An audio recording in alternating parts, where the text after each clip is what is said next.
എൻ്റെ പേര് കിരൺ. എൻ്റെ പേര് ദിയ. അപ്പോൾ നമ്മളിപ്പോൾ ഈ വീഡിയോ ചെയ്യേണ്ട ഒരു ആവശ്യം വന്നതെന്ന് വെച്ച് കഴിഞ്ഞാൽ നമ്മൾ ഇപ്പോൾ ഒരു അടുത്തായിട്ട് ഒരു ഇന്റർകാസ്റ്റ് മാരേജ് ചെയ്തതാണ്. അപ്പോൾ അതിൻ്റെ പേരിൽ ഇപ്പോൾ വലിയ രീതിയിൽ ഒരു പ്രചരണം നടന്നുകൊണ്ടിരിക്കുന്നുണ്ട്. Hi friends, welcome back to my channel. കുറച്ച് ദിവസം മുന്നേ ഞാൻ ചെയ്തൊരു വീഡിയോ ആണ് കേട്ടോ ഇത്. ഈ ഒരു വീഡിയോ ഹലോ മേരി പ്യാരി യൂട്യൂബേഴ്സിയും എന്തൊക്കെയാണ്, എല്ലാവർക്കും സുഖമാണെന്ന് വിശ്വസിക്കുന്നു. ഞാൻ ഇതിന് മുമ്പ് ഒരു ഇന്റർകാസ്റ്റ് മാരേജുമായിട്ട് ബന്ധപ്പെട്ടുള്ള ഒരു വീഡിയോ ഞാൻ ചെയ്തിട്ടുണ്ടായിരുന്നു. അതിലൊരു താത്തേന്റെ പ്രതികരണം വെച്ചിട്ടാണ് നമ്മൾ വീഡിയോ ചെയ്തിട്ടുണ്ടായിരുന്നത്. ഇപ്പൊ അതേ ഒരു സംഭവം കൂടുതൽ തെളിവുകളോടുകൂടി വന്നിട്ടുണ്ട്. അതുകൊണ്ട് നമ്മൾ അതിന്റെ ഒരു തുടർക്കഥ എന്ന രീതിയിലാണ് ഇന്ന് വീണ്ടും വീഡിയോ ചെയ്യുന്നത്. അപ്പൊ ഞാൻ തുടക്കം തന്നെ പറയാണ്, ഒരു ഇന്റർകാസ്റ്റ് മാരേജിനെ കുറിച്ചാണ് സംസാരിക്കുന്നത്. ഹിന്ദു മുസ്ലിം വിവാഹത്തിനെ കുറിച്ച്. ഇതിനെക്കുറിച്ച് കാണാൻ താല്പര്യമില്ലാത്ത ഹിന്ദുക്കളോ മുസ്ലിംസോ ഉണ്ടെങ്കിൽ ദയവ് ചെയ്ത് നിങ്ങൾ ഈ വീഡിയോ കണ്ടതിന് ശേഷം കൊണാന്ന് പറയരുത്. അതിന് മുമ്പ് തന്നെ പറയാണ്, നിങ്ങൾക്ക് താല്പര്യമില്ല എന്നുണ്ടെങ്കിൽ നിങ്ങൾ ഈ വീഡിയോ കാണരുത്. പിന്നെ വീഡിയോ മുഴുവൻ കണ്ടതിന് ശേഷം കൊണാന്ന് പറയരുത്. ഈ വേണമെങ്കിൽ ഇത് അറിയാത്ത ആൾക്കാർക്ക് ഞാൻ വേണമെങ്കിൽ ഒന്നുകൂടെ ഒന്ന് എക്സ്പ്ലെയിൻ ചെയ്തു തരാം. ഒരു ഇന്റർകാസ്റ്റ് മാരേജ് എന്താണ്, കണ്ണൂർ വെച്ചിട്ട് ഒരു ഹിന്ദു യുവാവും ഒരു മുസ്ലിം യുവതി തമ്മിൽ ഒരു മഠത്ത് പോയി വിവാഹം കഴിച്ചു. അവർ ഒളിച്ചോടിപ്പോയി. അപ്പം പുള്ളിക്കാരിൻ്റെ വീട്ടിൽ, അതായത് ഈ സ്ത്രീ മുസ്ലിം യുവതിയുടെ വീട്ടിൽ അച്ഛനും അമ്മയ്ക്കും ഒരുപാട് വിഷമമായി എന്നൊരു ആരോപണം കൊണ്ടിട്ടാണ് ഈ ഒരു ചേച്ചി, ഈ ഒരു താത്ത വന്നിട്ടുള്ളത്. അതായത് ഇതേപോലെയുള്ള സംഭവങ്ങൾ പ്രോത്സാഹിപ്പിച്ചാൽ നമ്മൾ എന്തു ചെയ്യും എന്നുള്ളൊരു മതപരമായിട്ടുള്ള ഒരു കൺസേണും കൊണ്ടാണ് ആ ചേച്ചി വന്നിട്ടുള്ളതെന്ന് തന്നെ പറയാൻ പറ്റുള്ളൂ. കാരണം പാരൻസിൻ്റെ വിഷമം കൊണ്ടാണെങ്കിൽ ആ ഒരു വിഷമം കൂടുതൽ കൂട്ടുക എന്ന നിലയിലാണ് ഈ ഒരു വീഡിയോ ഇങ്ങനെ പബ്ലിക്കായിട്ട് ചെയ്തിട്ടുള്ളത്. അത് അവരെ ഒന്നും കൂടെ വേദനിപ്പിക്കുകയുള്ളൂ. ഇത്രയും വലിയൊരു പ്ലാറ്റ്ഫോമിലേക്ക് ആ കുട്ടിയുടെ ചിത്രവും ഫോട്ടോയും ആ കുട്ടിയുടെ ഡീറ്റെയിൽസും കാര്യങ്ങളും ജീവചരിത്രവും എല്ലാം കൂടെ കൊണ്ടുവന്നിട്ട് നാറ്റിക്കാന്ന് പറയാം. ആ പരിപാടിയാണ് ചെയ്തിട്ടുള്ളത്. അതുകൊണ്ട് മതപരമായിട്ടുള്ള കൺസേൺ കൊണ്ട് ചെയ്തൊരു വീഡിയോ. അതിൽ നമുക്ക് അച്ഛൻ്റെ അമ്മേൻ്റെ സ്നേഹം നമുക്കതിൽ കൂട്ടാൻ വേണ്ടി പറ്റത്തില്ല. അപ്പോൾ അവർ മടത്തിന്ന് കല്യാണം കഴിച്ചു. ശേഷം ഇപ്പോൾ ഒളിവിലാണ്. പിന്നെ വന്നൊരു ആരോപണം എന്താണെന്ന് വെച്ചാൽ ഈ പയ്യൻ 2 കല്യാണം കഴിച്ചു എന്നുള്ളതാണ്. പക്ഷെ സത്യാവസ്ഥ ഇപ്പം ആ പയ്യൻ തന്നെ പറയുന്നുണ്ട് അവൻ 2 കെട്ടിയിട്ടില്ല. അത് വേറെ ആരോ എങ്ങനെയൊക്കെയോ അടിച്ചിറക്കിയിട്ടുള്ള സംഭവമാണ്. ഞാൻ എൻ്റെ കഴിഞ്ഞ വീഡിയോയിൽ നല്ല വ്യക്തമായിട്ട് പറഞ്ഞിട്ടുണ്ടായിരുന്നു. വീഡിയോ കണ്ട ആൾക്കാർക്ക് അറിയാം, കാണാത്ത ആൾക്കാർ ഇതാണ് ആ വീഡിയോ. അപ്പോൾ ഈ വീഡിയോ പോയിട്ട് കണ്ടു നോക്കിയതിന് ശേഷം ഈ വീഡിയോ കണ്ടിട്ട് നിങ്ങളുടെ അഭിപ്രായങ്ങൾ നിങ്ങൾ വിലയിരുത്തുക. അറ്റവും മുറയും കേട്ടിട്ട് എന്തെങ്കിലും എഴുതി വിടരുത്. അതുകൊണ്ടാണ് പറയുന്നത്. കാരണം കഴിഞ്ഞ വീഡിയോയ്ക്കകത്ത് എനിക്ക് കുറേ അൺസബ്സ്ക്രിപ്ഷൻ കിട്ടിയിട്ടുണ്ട്. അത് എനിക്കൊരു വിഷയമുള്ള കാര്യമല്ല, വേറെ ഒന്നും കൊണ്ടല്ല. എൻ്റെ വാക്കുകളിൽ ഞാൻ എപ്പോഴും ഉറച്ചു നിൽക്കും. എൻ്റെ അഭിപ്രായം എന്ന് പറയുന്നത് സ്പഷ്ടവും വ്യക്തവുമായിരിക്കും. അതുകൊണ്ട് ഒരാളും അൺസബ്സ്ക്രൈബ് ചെയ്ത് പോകുന്നതിൽ എനിക്ക് വിഷമം ഇല്ല. ചെയ്യുന്നവർ ചെയ്തോളാം. കുറച്ച് ദിവസം മുന്നേ ഞാൻ ചെയ്തൊരു വീഡിയോ ആണ് ഇത്. ഈ ഒരു വീഡിയോ ചെയ്തതിനു ശേഷം എനിക്ക് ഒരുപാട് മെസ്സേജസും കാര്യങ്ങളൊക്കെ വന്നു. ഇവരെ കുറിച്ച് എന്തെങ്കിലും ഡീറ്റെയിൽസ് അറിയുന്നുണ്ടെങ്കിൽ ഒന്ന് പറയണമെന്ന് പറഞ്ഞു. ആ ടൈമിൽ ആ വീട്ടുകാരെ വിളിച്ച് ചോദിക്കാനുള്ള മാനസികാവസ്ഥയും കാര്യങ്ങളൊന്നും അല്ല ഉണ്ടായിരുന്നത്. അപ്പൊ അതുകൊണ്ട് തന്നെ കുറച്ച് കഴിയട്ടെ എന്ന് വിചാരിച്ചു. കാരണം ഇപ്പൊ പോയിട്ട് എന്താ അവരോട് ചോദിക്കും, എന്ത് പറയുന്നുള്ളത് നമുക്ക് തന്നെ അറിയില്ല. അപ്പൊ അതുകൊണ്ട് തന്നെ അതങ്ങ് വിട്ടു, കുറച്ച് കഴിയട്ടെ എന്ന് കരുതി. പക്ഷെ ഇപ്പോ ഇവര് തന്നെ ലൈവില് കുറച്ച് കാര്യങ്ങൾ പറഞ്ഞിട്ട് വന്നിട്ടുണ്ട്. പറഞ്ഞതിൽ കൂടുതൽ എന്ന് വെച്ച് കഴിഞ്ഞാല് വ്ളോഗേഴ്സിനെ കുറിച്ച് തന്നെയാണ്. വ്ളോഗേഴ്സ് ഇവരെ കുറിച്ച് വീഡിയോ ചെയ്തതിനെ കുറിച്ചൊക്കെ പറയുന്നുണ്ട്. അപ്പൊ എന്തായാലും അവർ പറയുന്ന ആ കാര്യങ്ങൾ നമുക്കൊന്ന് കേൾക്കാം. അതിനുശേഷം എനിക്ക് പറയാനുള്ളത് കൂടി പറയാം. ഓക്കെ, വ്ളോഗേഴ്സ് വീഡിയോ ചെയ്തതിനെ കുറിച്ചിട്ടാണ് ആ കപ്പിൾസ് വീഡിയോ ആയിട്ട് വന്നിട്ടുള്ളത്. അതിൽ വ്ളോഗേഴ്സ് എന്ന് പറയുന്നതിൽ അവരെ സപ്പോർട്ട് ചെയ്ത് പറയുന്നവരും ഉണ്ട്, സപ്പോർട്ട് ചെയ്ത് പറയാത്ത ചിലരുമുണ്ട്. അവരെ കുറ്റപ്പെടുത്തുന്ന രീതിയിൽ, അവരുടെ സ്വസ്ഥമായിട്ടുള്ള സ്വകാര്യ ജീവിതം തല്ലിക്കെടുത്തുന്ന രീതിയിലുള്ള ചിലരും. അപ്പോൾ പിന്നെ അവർക്കൊരു വീഡിയോ ആയിട്ട് വന്നേ പറ്റുള്ളൂ. കാരണം അത് അവരുടെ ജീവന് തന്നെ ഭീഷണി എന്ന് പറയും. കാരണം നമ്മൾ കാണാത്തൊന്നുമില്ല. കേരളത്തിന് എന്തെല്ലാം ദുരഭിമാന കൊലകൾ നടന്നിട്ടുണ്ടെന്ന് നമുക്ക് വ്യക്തമായിട്ട് അറിയാം, ഇല്ലേ? അങ്ങനെ ഇരിക്കെ ഇവരുടെ ഫോട്ടോസും കാര്യങ്ങളും ഇങ്ങനെ പ്രചരിപ്പിച്ചതാക്കി കഴിഞ്ഞാൽ അവർക്ക് എവിടെയാണ് സ്വസ്ഥമായിട്ടൊരു ജീവിതം ഉള്ളത്? പോകുന്ന എല്ലാ സ്ഥലങ്ങളിലും ഇവരുടെ ഐഡന്റിറ്റി തിരിച്ചറിഞ്ഞ് ഇത് അവരല്ലേ എന്ന് പറഞ്ഞാൽ അവരെ ചോദ്യം ചെയ്യാനോ അല്ലെങ്കിൽ അവരെ ആക്രമിക്കാനോ ചെല്ലുന്ന സമയത്ത് അവർക്ക് എന്ത് ചെയ്യാൻ വേണ്ടി പറ്റും? പറ്റും. കുറച്ചു കാലം ചിലപ്പോൾ വീട്ടിലേക്കൊന്നും കയറ്റിയെന്ന് വരില്ല. ശേഷം അത്തരത്തിലുള്ള സാഹചര്യങ്ങളൊക്കെ മാറാനുള്ള സാധ്യതയുണ്ട്. ആ സാധ്യത മുമ്പിൽ കണ്ടുകൊണ്ടാണ് ഇവർ ഇത്തരത്തിൽ ഒരു സൊസൈറ്റിക്ക് മുമ്പിലേക്ക് വലിച്ചിട്ടിട്ട് വലിയ മഹാഭാവി അഫാൻ ചെയ്ത പോലെ 5 പേരെ വെട്ടിക്കൊല്ലുകയോ അല്ലെങ്കിൽ വേറെ ആരോ ഒരാളുണ്ടായിരുന്നല്ലോ ഇപ്പം അടുത്ത് താമരശ്ശേരിയിൽ ഒരുത്തൻ അമ്മേനെ വെട്ടിക്കൊന്നത് പോലെ വെട്ടിക്കൊല്ലേ, ചെന്താമരേനെ പോലെ ചെയ്യുക, അങ്ങനെ ഒരു കേസ് കെട്ടുമില്ല. അവർ സ്നേഹിച്ചു, മനസ്സുകൊണ്ട് സ്നേഹിച്ചു, വിവാഹം കഴിച്ചു. ഈ തെറ്റല്ലാണ്ട് വേറെ ഒരു തെറ്റുമില്ല. പിന്നെ പ്രായമാണ് എല്ലാവർക്കും വിഷയമെങ്കിൽ ഫഹദ് ഫാസിൽ നസ്രിയ വിവാഹത്തിന്റെ അവരുടെ ഏജ് ഒന്ന് എടുത്തു നോക്കുക. അല്ലെങ്കിൽ വിവാഹപ്രായം കൂടിയ ഇപ്പോൾ എടുത്ത ഒരു സീരിയൽ ആക്ട്രസും സീരിയൽ ആക്ടറും തമ്മിലുള്ള വിവാഹം, അവരുടെ ഏജും വലിയ വിവാദമായിരുന്നു. ഏജ് അവിടെ ഒരു പ്രശ്നമേ അല്ല. നിങ്ങൾ പറയും ഏജ് പ്രശ്നമാണോ? ഏജ് പ്രശ്നമാണോ? ഏജ് നിങ്ങളുടെ മതത്തിൽ പ്രശ്നമേ അല്ല. ഞാൻ മനസ്സിലാക്കി കൊടുത്തോളാം, അല്ലേ? 9ാം വയസ്സിൽ ആയിഷ എന്ന് പറയുന്ന ഒരു പെൺകുട്ടി വിവാഹം കഴിച്ച ഒരു ഇത് നിങ്ങളുടെ മതത്തിനകത്തുണ്ട്. ആ ഒരു ഇൻസിഡന്റും കൂടെ വെച്ച് നോക്കുന്ന സമയത്ത് എങ്ങനെ ഏജ് ഒരു വിഷയമോ? കുറെ പേര് ഏജിന്റെ പേരും പറഞ്ഞ അച്ഛന്റെ പ്രായമുള്ള ആള് എന്ന് പറയുന്നുണ്ട്. ഏജ് ഒരു വിഷയമല്ല. വിവാഹത്തിനല്ല, സ്നേഹത്തിന് കണ്ണും മൂക്കും ഒന്നുമില്ല. അതിൽ പ്രായം നോക്കിയൊന്നുമല്ല ആരും അവരെ സ്നേഹിക്കും. ഇപ്പോൾ പൈവളികയിൽ ഒരു പെൺകുട്ടി, 15 വയസ്സുള്ള ഒരു പെൺകുട്ടി 42കാരൻ്റെ കൂടെ പോയി ആത്മഹത്യ ചെയ്തു. അതിന്റെ പിന്നാമ്പുറവും സ്നേഹമാണ് എന്ന് കുറെ പേര് പറയുന്നുണ്ട്. പ്രേമത്തിന് കണ്ണും മൂക്കൊന്നുമില്ല, അതിൽ വയസ്സില്ല. അപ്പോൾ വയസ്സ് അതിലാരും കലർത്താതിരിക്കുക. പറയുന്നത് സത്യം തന്നെയാണ്. കുറച്ച് കാര്യങ്ങൾ അങ്ങനെ ക്ലിനിക്കിലെ ലാബിൽ നിന്ന് പരിചയപ്പെട്ടാണ് അങ്ങനെ സ്നേഹത്തിലായിരുന്നു. നമ്മളതിനെ തുടർന്നിട്ട് സ്നേഹത്തിൽ നമ്മൾ എന്തായാലും ഒന്നിക്കാന്നുള്ള രീതിയിലാണ് നമ്മൾ കല്യാണം നേരി മുന്നോട്ടേക്ക് പോയത്. അതും ഇങ്ങനെയൊന്നും ഇതാക്കിയിട്ട് ഒരു വീട്ടുകാർ ഇതാക്കിയിട്ട് സങ്കടപ്പെട്ട് ചെയ്യണമെന്ന് വെച്ചിട്ടൊന്നും ഇതാക്കിയതല്ല. രണ്ട് വീട്ടിലും പോയിട്ട് പെരുന്നാളിന് ശേഷം രണ്ട് വീട്ടിലും പോയിട്ട് സംസാരിച്ചിട്ട് ഇതാക്കിയിട്ടെല്ലാം ചെയ്യാനുള്ള രീതിയിൽ തന്നെയാണ്. അതിൻ്റെ ഇടക്കാണ് ഇവിടെ വീട്ടിലൊരു ഇഷ്യൂ ആയതിനെ തുടർന്നാണ് പെട്ടെന്ന് അങ്ങനെ ഇറങ്ങി വരേണ്ടി വന്നതും എല്ലാം.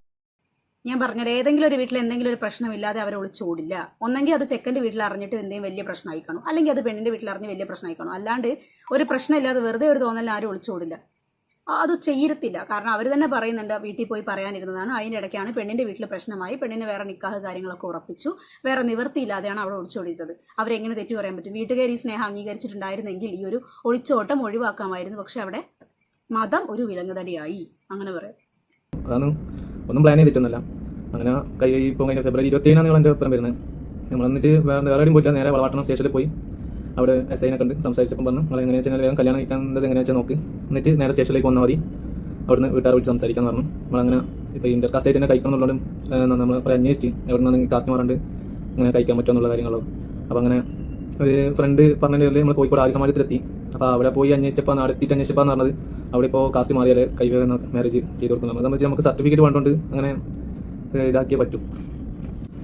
അങ്ങനെ ഇത് അവിടെ എത്തിയപ്പോൾ അത് നടക്കില്ല എന്നുള്ളതിൽ അവിടെ നിന്നുള്ളൊരു ചങ്ങായിമാരെ വിളിച്ചിട്ട് നമ്മൾ അന്വേഷിച്ചിട്ടാണ് ഇങ്ങനെ അവിടെ ഒരു കോഴിക്കോട് പാളയ റോഡിൽ ഒരു വൈരാഗി മടം എന്നൊരു മഠം ഇത് കുറിച്ചാണ് അങ്ങനെ അന്വേഷിച്ച് നോക്കിയപ്പോൾ അവിടെ ആകുമ്പോൾ കാസ്റ്റ് മാറേണ്ട രണ്ടാൾക്ക് കാസ്റ്റ് തന്നെ കഴിക്കാം. അവിടെ ഇങ്ങനെ ഏത് കാസ്റ്റുള്ള ആർക്കാരും പ്രൊഫഷനുള്ള ഒരു മഠ നമ്പരല്ല. അപ്പോൾ അതും കുറേ ആൾക്കാർ വ്യാജ ഇതിൽ പ്രചരിപ്പിക്കുന്നുണ്ട് ഇങ്ങനെ അമ്പലത്തിൽ പോയിട്ട്. ഓക്കെ, കോഴിക്കോട്, ഞാൻ കോഴിക്കോട് കാടിയാണ്. ഇവിടെയുള്ള ഒരു മഠമാണത്. അവിടെ ഇന്റർകാസ്റ്റ് മാരേജ് ഉള്ള ആൾക്കാർക്ക്, അതായത് ക്രിസ്ത്യൻ ആവട്ടെ മുസ്ലിം ആവട്ടെ ഹിന്ദു ആവട്ടെ, അവർ പ്രണയിക്കുന്ന ആൾക്കാരാണോ അവർക്ക് അവിടെ നിന്ന് വിവാഹം കഴിച്ചു കൊടുക്കും. അവിടെ മതം ഒരു വിഷയമുള്ള കാര്യമല്ല. ഈ പെൺകുട്ടി ഇപ്പം തലയിൽ തട്ടയിട്ട് അവിടെ പോയി ആ മതാചാര പ്രകാരം വിവാഹം കഴിച്ചു, നെറ്റിയിൽ കുറി തൊട്ട്, ഇതൊക്കെയാണ് പല ആൾക്കാരുടെ പ്രശ്നം. ഞാനിവിടെ ഒരു ഇമേജ് കൊടുക്കാം. ഇത് കഴിഞ്ഞ തവണ ഒരു നോർത്ത് ഇന്ത്യൻസ്, ഒരു ഹിന്ദു യുവതി ഒരു മുസ്ലിം യുവാവും കേരളത്തിൽ അഭയം തേടി വന്നതാണ്. കാരണം ഹിന്ദു പെണ്ണിന്റെ വീട്ടിൽ നിന്ന് മുസ്ലിം യുവാവിനെ വധഭീഷണിയും കാര്യങ്ങളും അക്രമവും നേരിട്ട സമയത്ത് അവർ നാട് വിട്ട് കേരളത്തിൽ വന്നു. കാരണം കേരളം എല്ലാം കൊണ്ടും സേഫാണോ? കാരണം വേറൊന്നും കൊണ്ടല്ല, ആ നാട്ടിലെ ഹിന്ദുക്കളൊക്കെ വേറെ ലെവൽ ഹിന്ദുക്കളാണ്, അറിയാലോ. അവർക്ക് അവരുടെ മതം എന്ന് പറയുന്നത് ഭയങ്കര ഒരു ഭ്രാന്തുള്ള ഒരു കാര്യമാണ്. നമ്മുടെ നാട്ടിൽ പിന്നെ അങ്ങനത്തെ കാര്യങ്ങളൊന്നുമില്ല. നമ്മൾ വാദോരാതെ മതസൗഹാർദ്ദം എന്ന് പറയുന്നത് കൊണ്ടാണ് അവർ ഇവിടെ വന്നിട്ടൊരു അഭയം നേടിയിട്ടുള്ളത്. ഒരുപാട് പേര് അത് കൈയടിച്ച് സ്വീകരിക്കുകയും കഴുത്തുകൂടെ പൊന്നാട പുതപ്പിക്കുകയൊക്കെ ചെയ്തിട്ടുണ്ട്. നേരെ തിരിച്ചാണെങ്കിൽ ഒന്ന് ആലോചിച്ച് നോക്കുക. നമ്മുടെ നാട്ടിൽ തന്നെ മുസ്ലിമും ഹിന്ദുവും തമ്മിലുള്ള ഒരു വിവാഹം കഴിക്കുന്ന സമയത്ത് അതിൻ്റെ താഴെ ഒരു മുസ്ലിം യുവതിയാണെങ്കിൽ അതിൻ്റെ താഴെ ഈ മുസ്ലിം സമുദായത്തിൽപ്പെട്ട സഹോദരങ്ങൾ അവർക്കെതിരെ നെഗറ്റീവ് പറഞ്ഞുകൊണ്ടും, ഒരു ഹിന്ദു യുവതി മുസ്ലിം യുവാവിനെ കല്യാണം കഴിച്ച് മതം മാറിയതിനു ശേഷം സ്വർഗം കിട്ടട്ടെ, ആയുസ് നീടി കിട്ടട്ടെ, രക്ഷപ്പെടട്ടെ എന്നും പറഞ്ഞ് കുറേ അത് പറയുന്ന വീഡിയോസും കാര്യങ്ങളൊക്കെ ഉണ്ട്. ഇന്ന് എന്താ മനസ്സിലാവുന്നത്? ഡബിൾ സ്റ്റാൻഡാണ് ഇവിടുന്ന് മനസ്സിലാക്കുന്നത്. ഞാൻ നിങ്ങളെ വേദനിപ്പിക്കാൻ വേണ്ടി പറയുന്നതല്ല. എപ്പോഴും നമ്മൾ ഒരു സ്റ്റാൻഡിൽ നിൽക്കുക. പോകുന്നവർ പോട്ടെ, വരുന്നവർ വരട്ടെ എന്ന ചിന്തയിൽ നിൽക്കുക. അല്ലാണ്ട് ഒരാൾ പോകുന്ന സമയത്ത് നിങ്ങൾ ഇങ്ങനെ അവരെ സൈബർ അറ്റാക്ക് ചെയ്യാനും വൃത്തികേടുകൾ വിളിച്ചു പറയാനും നിന്ന് കഴിഞ്ഞാൽ അത് അവരെ വല്ലാതെ മാനസികമായിട്ട് വിഷമിപ്പിക്കും. കാര്യങ്ങളാണ് ഇവർക്ക് പറയാനുള്ളത്. അപ്പൊ ഈ ഒരു പ്രശ്നത്തിൽ ഞാനും കൂടി വീഡിയോ ചെയ്തത് കൊണ്ട് തന്നെ ഇതിൽ ഞാനും ഇൻവോൾവ് ആണ്. അപ്പൊ അതുകൊണ്ടാണ് ഈ ഒരു വീഡിയോയുമായിട്ട് ഞാൻ ഇപ്പൊ വന്നിട്ടുള്ളത്. ഇവർ ഇതിൽ പറഞ്ഞു 2 കല്യാണം കഴിച്ചെന്നുള്ളത്. ആ ഒരു കാര്യം വന്നതെന്ന് പറഞ്ഞു കഴിഞ്ഞാൽ ആ ഒരു വോയിസ് ക്ലിപ്പ് തന്നെയാണ്. ഇപ്പൊ നമ്മൾ എന്തിനും തെളിവായിട്ട് വരുന്നത് ഒന്നിക്ക് വീഡിയോ അല്ലെങ്കിൽ വോയിസ് നോട്ട് അങ്ങനെയുള്ള കാര്യങ്ങളൊക്കെ തന്നെയാണ്. അപ്പൊ ഒരു കാര്യം നടന്നു കഴിഞ്ഞാൽ അതിന് ചുറ്റിട്ട് വരുന്ന കാര്യം ഇപ്പൊ എന്റെ നാട്ടിലാണ് ഈ പെൺകുട്ടി. അപ്പൊ അതുകൊണ്ട് തന്നെ ആ പെൺകുട്ടിയെ കുറിച്ചുള്ള കാര്യങ്ങൾ നമുക്കറിയാം. ഈ വോയിസ് വിട്ടയാള് ഈ പോയ പയ്യനെ കുറിച്ചും പറയുന്നുണ്ട്. അപ്പൊ അങ്ങനെ പറയുമ്പോൾ ഇതിന് പിറകെ വരുന്ന ഈ സംഭവം കംപ്ലീറ്റ് എല്ലായിടത്തും വരലായിക്കൊണ്ടിരിക്കുന്നത്. ഇപ്പൊ ചേച്ചിയെ ചെറുതായിട്ട് പണി കിട്ടിയിട്ടുണ്ട്. ആ വോയിസ് നോട്ടിൽ പറഞ്ഞത് പച്ചക്കള്ളാണ്. ചെക്കൻ 2 കെട്ടിയിട്ടൊന്നുമില്ല. അത് ഞാൻ എന്റെ കഴിഞ്ഞ വീഡിയോയിൽ ഞാൻ പറഞ്ഞിട്ടുണ്ടായിരുന്നു. ഒരു വ്യക്തിനെ കുറിച്ചിട്ടോ അല്ലെങ്കിൽ ആ ഒരു ഇൻസിഡന്റിനെ കുറിച്ചോ വ്യക്തമായ ധാരണകളോ കാര്യങ്ങളോ ഇല്ലാതെ ഒരു വ്യക്തിനെ എങ്ങനെ ഛേദോവധം ചെയ്തത് ശരിയായിട്ടുള്ള കാര്യമല്ല എന്നുള്ളത്. സോ എന്തായാലും പോട്ടെ, ചേച്ചിക്ക് കിട്ടിയ ഒരു ഇൻഫർമേഷൻ തെറ്റിപ്പോയി. ഇൻഫർമേഷൻ തന്ന ആളുടെ ഭാഗത്തുള്ള ഒരു മിസ്റ്റേക്കാണ്. സാരമില്ല, പോട്ടെ. വരലായിക്കൊണ്ടിരിക്കുന്ന ഒരു വോയിസ് ആണ്. ഈ വോയിസ് കേട്ട് കഴിഞ്ഞാൽ എന്തായാലും വിശ്വസിക്കും. കാരണം നമ്മുടെ നാട്ടിലെല്ലാവരും വിശ്വസിച്ച കാര്യം ഇത് തന്നെയാണ്. ഇതിന്റെ സത്യാവസ്ഥ ചെയ്ത് നോക്കാൻ വേണ്ടിയിട്ട് പോകുന്നില്ല. ഇപ്പൊ ഇവർ തന്നെ പറഞ്ഞു കെട്ടിയിട്ടില്ല എന്നുള്ളത്. അത് അങ്ങനെ ആവട്ടെ, കെട്ടിയിട്ടില്ല. പക്ഷെ ഇപ്പൊ ഇവർ ചെയ്ത ഒരു പ്രവൃത്തിയോട് ഒരിക്കലും എനിക്ക് യോജിക്കാനാവുന്നില്ല. അപ്പൊ നമ്മൾ കാരണം ഒരാൾ ആത്മഹത്യ ചെയ്യാൻ ചേച്ചി യോജിക്കേണ്ട. ചേച്ചിന്റെ വീട്ടിൽ നിന്നൊന്നും അല്ലല്ലോ ഇറങ്ങിപ്പോയത്. ചേച്ചിന്റെ വീട്ടിൽ നിന്നാണ് ഇറങ്ങിപ്പോയതല്ലോ. അവരുടെ വീട്ടിൽ നിന്ന്, സ്വന്തം വീട്ടിൽ നിന്നല്ലേ. അവരുടെ വീട്ടിൽ അവർ കയറ്റുന്നില്ല എങ്കിൽ അവർ കയറ്റണ്ട. ഇവര് പ്രായപൂർത്തിയായ ആൾക്കാരാണ്, സ്വന്തം കാലിൽ നിൽക്കുന്ന ആൾക്കാരാണ്, സ്വന്തമായി പണിയെടുത്ത് ജീവിക്കാനുള്ള ആരോഗ്യം അവർക്കുണ്ട്. അവരതങ്ങനെ ജീവിക്കട്ടെ. വീട്ടുകാരുടെ കാര്യം പിന്നെ നിങ്ങൾ കേസിലെടുത്ത് വീട്ടുകാരെന്ന് പറഞ്ഞിട്ട് നിങ്ങൾ വീട്ടുകാരെ പിരികേറ്റണ്ട. കാരണം വേറെ ഒന്നും കൊണ്ടല്ല, നാളെ പിറ്റേന്ന് വീട്ടുകാർക്ക് അത് ശരിയെന്ന് തോന്നുന്ന സമയത്ത് വീട്ടുകാരും സ്വന്തം മകളെയും സ്വന്തം മകനെയും ചിലപ്പോൾ വീട്ടിൽ കയറ്റിന്ന് വരും. അവര് പാലും അടയും ഈ ചിന്തേനും ഒക്കെ ആയിന്ന് വരും. ഈ പുറത്ത് നിന്നിട്ട് ഇങ്ങനെ ഇരുന്ന് ഈ അഭിപ്രായം പറയുന്ന നിങ്ങളും ഞങ്ങളും ഒക്കെ തന്നെ പുറത്തു ആവുള്ളൂ. അതുകൊണ്ട് നിങ്ങൾ വെറുതെ വീട്ടുകാരെ കൺസേണും പറഞ്ഞുകൊണ്ട് അവരുടെ സ്വസ്ഥമായ സ്വകാര്യ ജീവിതത്തിലേക്ക് എത്തി നോക്കി അത് ഇങ്ങനെ നാട്ടിൽ പബ്ലിഷ് ആക്കി ഇങ്ങനെ മതവിദ്വേഷം ഉണർത്തി ഉണ്ടാക്കിയെടുക്കല്. കാരണം നിങ്ങളുടെ വീഡിയോന്റെ അടിയിൽ തന്നെ ഇഷ്ടംപോലെ കമന്റ് നിങ്ങൾ തന്നെ വായിച്ചു നോക്കിയാൽ മനസ്സിലാവും എന്തോ നിങ്ങളുടെ ഒരു വീഡിയോ കൊണ്ട് എന്തോരം മതവിദ്വേഷമാണ് നിങ്ങളുടെ ഇതിലെ സമുദായത്തിൽപ്പെട്ട ആൾക്കാർ അടിച്ചു വിടുന്നത് എന്നുള്ളതൊക്കെ. ഞാൻ വേണമെങ്കിൽ 2 എണ്ണം വായിച്ചു തരാം. ഈ ദുനിയാവ് തന്നെ അനുഭവിച്ചു തീരും 2 ഉറപ്പ്. ഇതിലൊരു ഹൈലൈറ്റ് കമന്റ് ഉണ്ട്, ഞാൻ കാണിച്ചു തരാം. ഡീകോഡ് എന്ന് പറയുന്ന ഒരു ഇതെന്നാണ് ഇട്ടത്. പക്ഷെ അതില് പുള്ളിക്കാരൻ തൊപ്പി വെച്ചിരിക്കുന്ന ഒരു ഇതേ ഉള്ളൂ. അതും പുള്ളീന്റെ ഫോട്ടോ അല്ല, വേറെ ആരാണ്ടോ ആണ്. അതില് അയാൾ എഴുതിയ കമന്റാണ്, ഉടനെ തന്നെ വല്ല തെരുവിലും കാണാൻ ചത്ത് മലച്ച് കിടക്കുന്നത്. അപ്പൊ അതായത് ഈ ഒരു ഇങ്ങനൊരു ഇതര മതത്തിൽപ്പെട്ട ആളെ വിവാഹം കഴിച്ചു കഴിഞ്ഞാൽ ഏതെങ്കിലും തെരുവിൽ ചത്ത് മലച്ച് കിടക്കുന്നത് കാണാമെന്നാണ് ഇയാൾ പറഞ്ഞിട്ടുള്ളത്. അങ്ങനെ എത്ര പേരെ നിങ്ങൾ കണ്ടിട്ടുണ്ട്? മുസ്ലിം സമുദായത്തിൽ നിന്ന് മറ്റൊരു സമുദായത്തിലെ വിവാഹം കഴിച്ചു പോയ പെണ്ണുങ്ങൾ എത്ര പേര് ചത്ത് മലച്ച് കിടക്കുന്നത് നിങ്ങൾ കണ്ടിട്ടുണ്ട്? പുള്ളിക്കാരൻ അവരുടെ ആ പെൺകുട്ടി മരിച്ചു കിടക്കുന്നത് കാണാൻ വേണ്ടി കാത്തിരിക്കുകയാണ്. മതവിദ്വേഷം കൊള്ളാം. പുള്ളി തന്നെ വേറൊരു കമന്റ് ഇട്ടതാണ്, എന്താ അണ്ടി കയറുന്ന സുഖം കിട്ടിയ എന്ത് വളർത്തിയ ഉപ്പ എന്ത് തള്ള. ഈ ഹിന്ദു യുവാവ് മാത്രമല്ല ഈ പറഞ്ഞ കാര്യം ചെയ്യുന്നത്. വിവാഹം കഴിച്ച് നിങ്ങളുടെ മതത്തിൽ കാണ വരുന്നതെങ്കിലും ഈ കല്യാണം കഴിക്കുന്ന പുരുഷന് നിങ്ങൾ ഈ പറഞ്ഞ സാധനമില്ലേ, അപ്പൊ കിട്ടത്തില്ലേ ഈ പറഞ്ഞ ചുഖം? അപ്പൊ എന്തെങ്കിലും ഒന്നും പറയല്ലേ.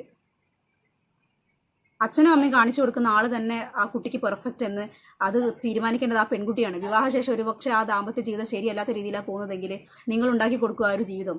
അതിനുള്ള പടി ആ തന്തയും കേൾക്കണം തള്ളയും കേൾക്കണം. പോരാത്തതിന് ആ പെൺകുട്ടിക്കോ വിവാഹം കഴിച്ച പയ്യനോ ആ കെട്ടിക്കേറിപ്പോയ വീടിനോ ഒരു സമാധാനവും ഒരു സ്വസ്ഥത ഉണ്ടാവില്ല. അതിലും നല്ലത് വിവാഹം ഇഷ്ടപ്പെട്ട പുരുഷന്റെ കൂടെ വിവാഹം കഴിച്ച് ജീവിക്കുന്നത് തന്നെയാണ്. ഇതില് കുറച്ച് വിവരമുള്ള ഒരാളുടെ കമന്റ് ഉണ്ട്, ഞാൻ അതൊന്ന് വായിച്ചു തരാം.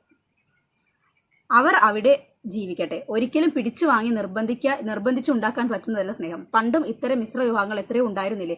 ബട്ട് നാട്ടുകാരോട് മൊത്തം വിളിച്ചു പറഞ്ഞ് അത് വൻ വിഷയമാക്കി നാറ്റിക്കാൻ സോഷ്യൽ മീഡിയ ഉണ്ടായിരുന്നില്ല. സോഷ്യൽ മീഡിയ വരുന്നതിന് മുൻപ് ഉള്ളവർ ജീവിച്ചിരുന്നില്ലേ? അപ്പോൾ നിങ്ങൾക്ക് പങ്കില്ലേ ഇങ്ങനെ പബ്ലിക്കായിട്ട് നാട് മുഴുവൻ കൊട്ടി ആഘോഷിക്കുന്നതിൽ? മറ്റുള്ളവരുടെ കാര്യത്തിൽ തടയിടാൻ എന്ത് അധികാരം ഒരാൾക്ക്? അവളെ ഇനി നിർബന്ധിച്ച് വീട്ടുകാർ നിക്കാഹ് നടത്തിയിരുന്നെങ്കിൽ ആ ചെക്കനെ അവൾ സ്നേഹിക്കുമായിരുന്നു. എന്ത് ജീവിതം ആയിരിക്കും അവരുടേത്? ഇസ്ലാമിൽ വേണ്ടത്, ഇവിടെയാണ് ഹൈലൈറ്റ്, ഇസ്ലാമിൽ വേണ്ടത് പങ്കാളികൾ തമ്മിലുള്ള വിശ്വാസവും സ്നേഹവുമാണ്. ആ കുടുംബബന്ധം തകർന്നാൽ നിങ്ങൾ ഇതുപോലെ സന്തോഷിക്കുമോ?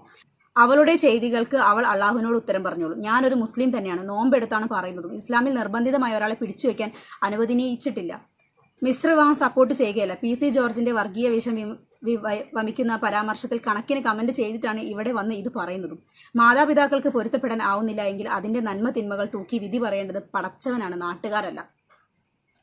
ബുദ്ധിയും വിവരമുള്ളൊരു കമന്റാണത്, മനസ്സിലായോ? അല്ലാണ്ട് ഇങ്ങനെ എന്തെങ്കിലും വിളിച്ചു പറഞ്ഞ് അവരുടെ ഒരു സ്വസ്ഥമായ സ്വൈര്യമായിട്ടുള്ള ജീവിതം തകർക്കുകയോ ആ അച്ഛനെയും അമ്മേനെയും, ഈ ഒളിച്ചോടിപ്പോയ പെണ്ണിന്റെ അച്ഛനെയും അമ്മേനെയും പുരുഷന്റെ അച്ഛനെയും അമ്മേനെയും ഇത്തരത്തിലുള്ള കാര്യങ്ങൾ അവിടുന്ന് ഇവിടുന്ന് ഇങ്ങനെ പറഞ്ഞു കേൾപ്പിച്ച് വേദനിപ്പിക്കുകയല്ല ചെയ്യുന്നത്. ഇതാണ് പക്വതയോടുള്ളൊരു മറുപടി. ഒരു മതത്തിൽ പെട്ടുന്ന ആള് ആരെ വിവാഹം കഴിക്കണം, എങ്ങനെ പോകണം എന്ന് അവർ തീരുമാനിക്കട്ടെ. അതിൽ നിങ്ങൾ കടന്ന് ഇങ്ങനെ വർഗീയത ഉണ്ടാക്കിയിട്ട് മറ്റുള്ളവരായിട്ട് ഇങ്ങനെ ഒരു പ്രശ്നം ഉണ്ടാക്കിയിട്ട് എന്താ കാര്യം? വേറൊരാളാണ് മുഹമ്മദ് മുക്തർ ബിക്രിയോ, അങ്ങനെ എന്തുകൊണ്ടോ പേര്.